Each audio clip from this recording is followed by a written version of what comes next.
yaitu psikologi pendidikan. Psikologi pendidikan ialah cabang dari ilmu psikologi yang mengkhususkan diri pada cara memahami pengajaran dan pembelajaran dalam lingkungan pendidikan. Kemudian, apa sih itu fungsi dari psikologi pendidikan? Psikologi pendidikan kalau kita berbicara tentang suatu secara singkat, psikologi pendidikan itu mempunyai fokus lebih terhadap cara memperhatikan siswa pada berbagai jenjang pendidikan, serta bagaimana guru bisa membantu agar para siswa belajar secara efektif. Apa saja sih yang dibahas dalam psikologi pendidikan? Psikologi pendidikan tidak lepas dari hal-hal yang berhubungan dengan gaya belajar, seperti apa bakat siswa, dan hal-hal instruksional terkait berbagai isu yang sering muncul dalam proses belajar mengajar. Psikologi pendidikan sangat berperan besar karena mereka juga bisa bekerja dalam berbagai bidang ataupun macam lingkungan yang termasuk menjadi konsultan, peneliti maupun tenaga pengajar. Kita dapat melihat bagaimana perkembangan model belajar di masa sekarang ini. Kita melihat bahwa proses pembelajaran yang banyak dilakukan secara daring untuk saat ini. Proses tersebut memiliki banyak pertimbangan, di mana kita dapat melihat ada banyak siswa dan siswi yang tidak serius dalam melakukan persekolahan. Karena bagi mereka persekolahan itu tidaklah penting jika hanya dilakukan melalui handphone. Dan bagi guru, para guru juga akan jenuh dalam mengajari anak-anaknya melalui dunia maya. Hal itu menyebabkan banyaknya anak-anak yang sudah tidak mementingkan persekolahan selama berada di masa daring saat ini. Beberapa faktor lain juga yaitu dengan keterbatasan guru dalam menggunakan sosial media sebagai media belajar satu-satunya. Bahkan, adanya kekurangan fasilitas belajar secara online.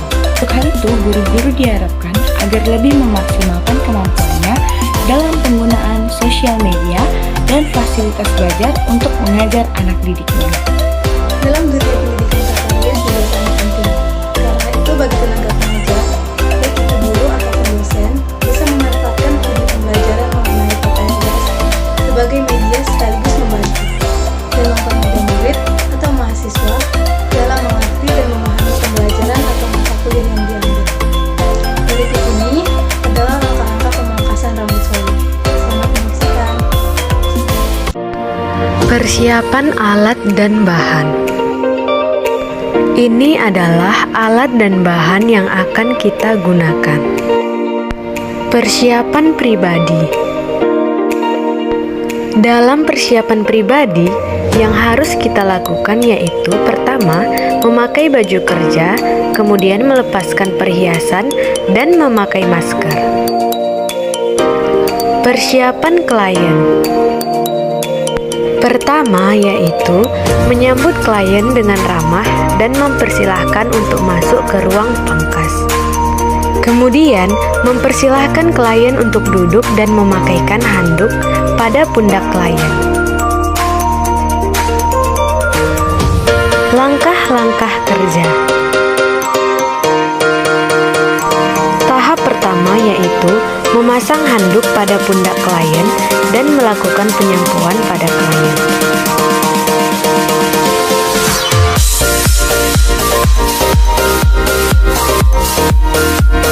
Kemudian, bersihkan semua rambut menggunakan shampoo sampai rata.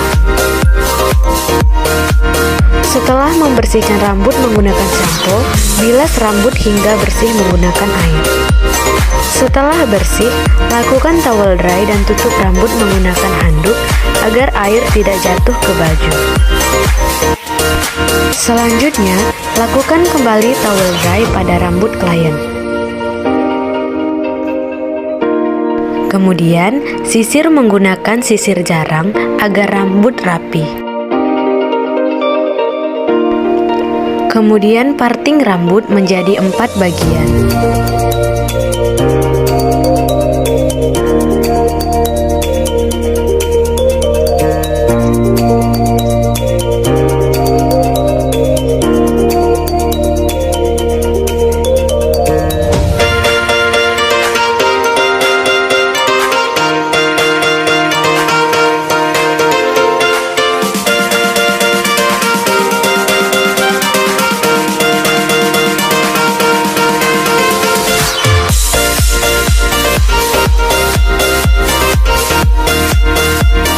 Ini adalah rambut setelah diparting menjadi 4 bagian.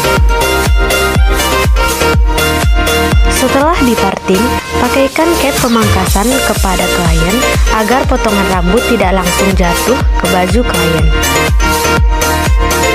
Tahap selanjutnya yaitu membuat pola pemangkasan solid di rambut.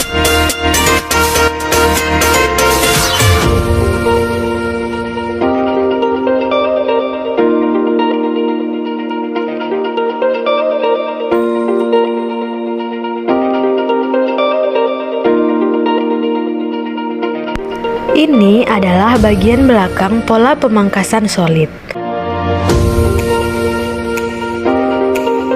Langkah-langkah pemangkasan solid yaitu dimulai dari menyisir rambut klien yang sudah diambil session per session, kemudian jepit menggunakan jari telunjuk dan tengah agar rambut lurus, dan pangkas rambut klien dengan rata, dan posisi gunting tidak diangkat agar hasil pangkas sesuai dengan keinginan klien.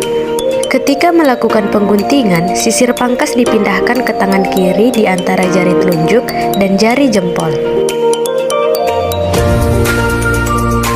Dan sisir kembali rambut yang sudah dipotong rata. Kemudian, ambil session per session kembali untuk melakukan pemangkasan solid.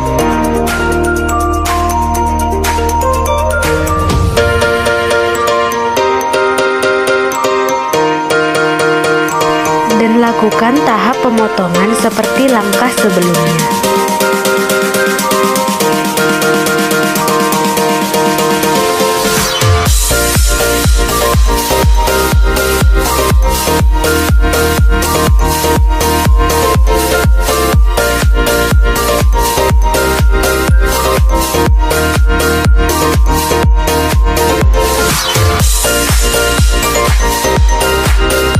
Dalam pemotongan rambut, gunting dipegang oleh tangan kanan dan sisir di tangan kiri.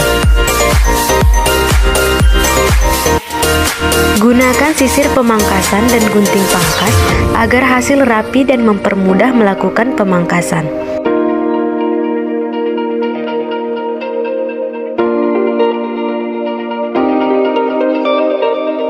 Pada partingan bagian depan, setiap session yang diambil disisir ke belakang sejajar dengan rambut yang sudah dipotong. Dan lakukan pemotongan rambut di mana tujuannya adalah agar rambut bagian depan sama rata dengan rambut bagian belakang. Ini adalah rambut setelah dilakukan pemangkasan solid dalam keadaan basah.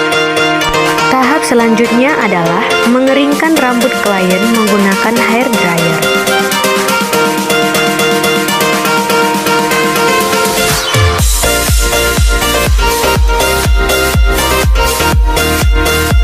Jangan lupa berikan vitamin kepada rambut klien agar ketika melakukan pencetongan rambut tidak rusak dan lembut.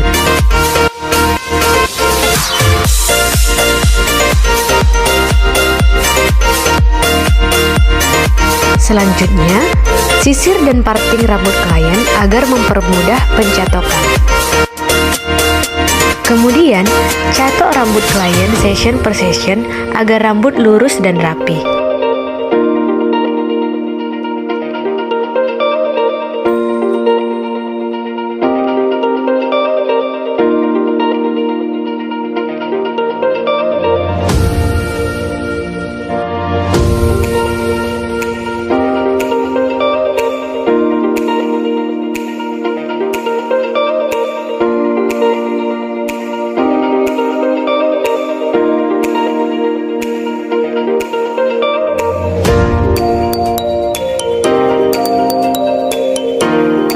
Dan ini adalah hasil pemangkasan rambut solid yang sudah dicatok dan ditata.